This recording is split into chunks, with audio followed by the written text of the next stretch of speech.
AI आपके दिमाग को धीरे धीरे खोखला किए जा रहा है। जितना ज्यादा आप चैट जीपीटी का इस्तेमाल कर रहे हो, जितना ही ज्यादा आप आर्टिफिशियल इंटेलिजेंस का इस्तेमाल कर रहे हो, उतनी ही कम आपकी खुद की इंटेलिजेंस हो रही है।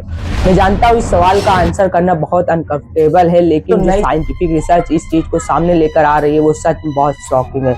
सबको लगा था कि एआई को इस्तेमाल करने से हम और स्मार्ट बनेंगे, लेकिन यहाँ पर हो इसका उल्टा ही रहा है। लोग और स्टूपिड बनते जा रहे हैं। जी हाँ दोस्तों, आज से करीब 10 साल पहले आप याद करके देखो, आपको कितने फोन नंबर्स याद थे? 7-8 फोन नंबर्स, 4-5 फोन नंबर्स, या कम से कम 2-3 फोन नंबर्स तो आपको याद ही होंगे। लेकिन आज 2025 में सोचो आपको कितने फोन नंबर्स याद होंगे? मुश्किल से 1-2 फोन नंबर्स याद होंगे। ऐसा इसलिए क्योंकि आप सब फोन नंबर्स फोन में सेव्ड होते हैं और उन्हें याद रखने की जरूरत नहीं पड़ती। इसी तरह आज से करीब 10 साल पहले जब आप कहीं जाते थे तो आपको रास्ते याद रहते थे, अपने शहर में आपको अलग अलग लैंडमार्क्स याद थे। लेकिन आज आप सिर्फ गूगल मैप्स खोलते हैं और वहां से रास्ता फॉलो करते हैं। ये 2 बहुत छोटे से उदाहरण हैं दोस्तों, लेकिन यही इसे आपकी इनकी सीरियसनेस पता चल जानी चाहिए।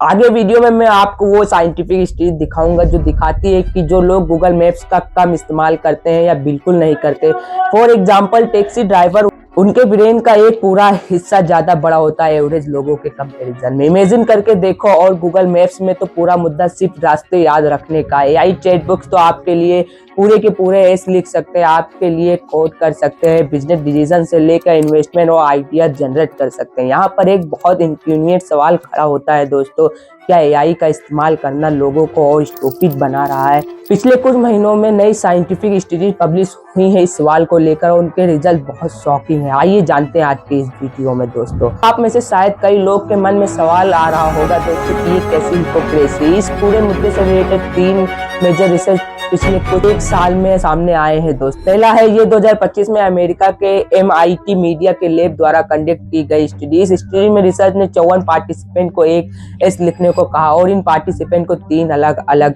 ग्रुप्स में डिवाइड किया गया। पहले ग्रुप को चैट जीपीटी यूज करना अलाउड रखा गया, दूसरे को सिर्फ गूगल सर्च करना अलाउड रखा गया और तीसरे को पूरा एस खुद से लिखने को कहा गया। इन सब लोगों के एस लिखने के दौरान एक EEG मशीन का इस्तेमाल किया गया ताकि उनकी ब्रेन की एक्टिविटी रिकॉर्ड की जा सके। और यहाँ पर कुछ बहुत ही शॉकिंग चीज सामने आई। चैट जीपीटी यूजर्स का जो ग्रुप था उनमें सबसे कम ब्रेन एंगेजमेंट देखी गई, यानी कि इससे लिखते वक्त इन लोगों के ब्रेन में एक्टिविटी सिग्निफिकेंटली कम थी। लिटरली कहे तो इनका ब्रेन स्विच्ड ऑफ था। सबसे चौंकाने वाली बात तो ये थी कि ये स्टडी कई महीनों तक चली थी और कुछ ही महीनों बाद ये देखा गया कि चैट जीपीटी यूजर्स और आलसी होते गए और स्टडी के आखिर में ये सिर्फ एस को चैट जीपीटी से कॉपी पेस्ट कर रहे थे। जब इस ग्रुप के लोगों से पूछा गया उन्होंने क्या लिखा तो वो अपना ही लिखा गया एस कोड नहीं कर पा रहे थे, जबकि जिन लोगों ने बिना किसी टूल का इस्तेमाल करके खुद से एस लिखा था उनको सब कुछ ही याद था।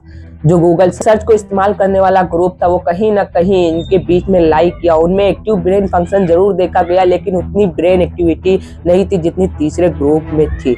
इस तरह 2025 में माइक्रोसॉफ्ट और कार्नेगी मेलन यूनिवर्सिटी ने 319 नॉलेज वर्कर्स पर ये वाली स्टडी करी। इसमें पाया गया कि जिन लोगों को एआई पर ज्यादा भरोसा होता है वह बहुत कम क्रिटिकल थिंकिंग करते हैं। लोग एआई पर ज्यादा रिलाई करने लगते हैं और उनकी इंडिपेंडेंट प्रॉब्लम सॉल्विंग स्किल कमजोर हो सकती है। इसके अलावा स्टडी में ये पाया गया कि जिन लोगों को पहले प्रॉब्लम सॉल्विंग पर फोकस था वो फोकस अब शिफ्ट होकर इस बात पर पहुंच गया कि एक्जिस्टिंग सिस्टम में एआई को कैसे यूज किया जाए और कैसे ऑटोमेट किया जाए। टास्क तीसरी एक ये स्टडी है करीब 666 लोगों पर की गई। इसमें पाया गया कि frequent AI use critical thinking scores में से एक बहुत सिग्निफिकेंटली नेगेटिव कोरिलेंस है। मतलब जितना ज्यादा एआई यूज उतने ही कम क्रिटिकल थिंकिंग होती है। इसके पीछे यहाँ पर रीजन बताया गया कॉग्निटिव ऑफलोडिंग। कॉग्निटिव ऑफलोडिंग का यहाँ पर मतलब है कि लोग अपने सोचने वाले काम एआई को आउटसोर्स कर देते हैं और इससे उनको खुद से सोचने की जरूरत ही नहीं पड़ती। इसके अलावा एक बात ये भी सामने आई कि आउटसोर्सिंग यंग लोगों में ज्यादा देखी जा रही है। इन 3 स्टडीज से ये बात साफ है कि एआई का एक बहुत बड़ा असर पड़ रहा है हमारे दिमाग की सोचने की कैपेबिलिटीज पर। लेकिन इसके अलावा यहाँ पर एक काउंटर पॉइंट भी है जो कई लोग उठाते हैं कि जब भी कोई नई टेक्नोलॉजी आती है तो उसको लेकर जो फेयर होता है, जो डर होता है कि इस टेक्नोलॉजी से कहीं लोग और डम तो नहीं बन जाएंगे, कहीं लोग और स्टूपिड तो नहीं बन जाएंगे। ये डर हमेशा से रहा है। ये बात वैसे सच है। अगर ऐसा ही चलता रहा तो आने वाली जनरेशन का क्या होगा? ऐसे ही बेस्ट वीडियोस और सिंपल एक्सप्लेनेशन वाली वीडियोस के लिए हमारे चैनल को सब्सक्राइब कीजिए। मैं मिलता हूँ आपसे अगली वीडियो में।